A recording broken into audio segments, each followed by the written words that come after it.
What is up, guys? It is Carly here, bringing you day number 4 of my 31 days of horror. And moving right on down the line here, we have a movie from 2015, and that is What We Do in the Shadows. Now, What We Do in the Shadows, this is essentially a horror comedy parody type of movie about vampires, and it's about a New Zealand documentary crew that is following this group of vampires that all live together in this house. They're all roommates, and he's pretty much following them around in modern times and seeing how they live their day-to-day lives and how they kind of struggle to fit in with the normal human society and, once again, modern time life and just all that stuff, just kind of seeing how they live and what goes on in their lives. So yeah, this is a movie I wasn't sure if I was going to like. I heard nothing but good things about it. A lot of people said it was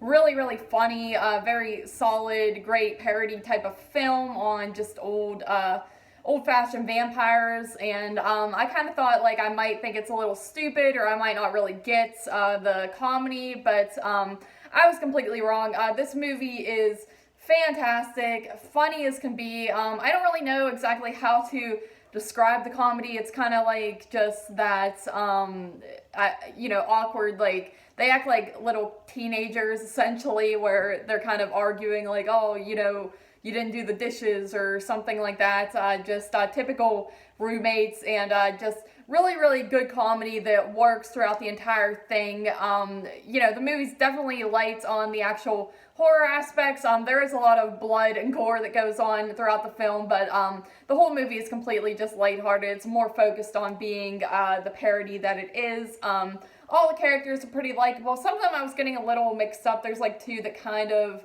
have similar looks to them and similar personalities, but besides that, it's very enjoyable. They all have sort of their unique things going on with them, and you have this one who definitely looks like a Nosferatu rip-off character who's supposed to be like 8,000 years old, and he doesn't really do much in the movie, but anytime you see him, it's just really funny. He's really creepy looking, and he's kind of like that outcasted one that everyone kind of stays away from. You also kind of have this plot that comes in where a new guy is introduced that has just recently become a vampire. So he is a young kid who is from around, obviously he hasn't been around years and years, he just became a vampire, and he gets kind of introduced to this family dynamic, and he doesn't really fit in too well, and one of them in particular doesn't really like him and thinks that he just is trying to be too cool and all that, and he's just kind of struggling to fit in with them. So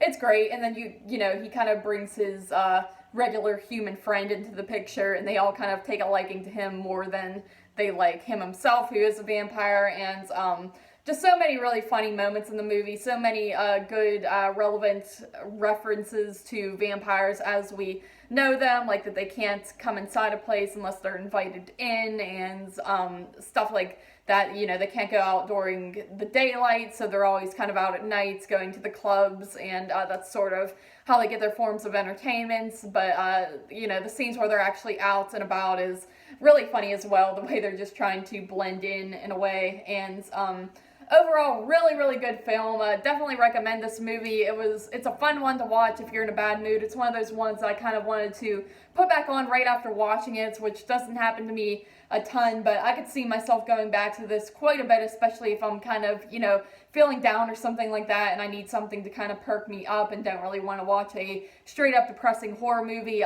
This is a fun film that I think has a lot of great rewatchability. So recommend it for sure if you're into these sort of parody films that poke fun at the horror genre, particularly the vampire genre.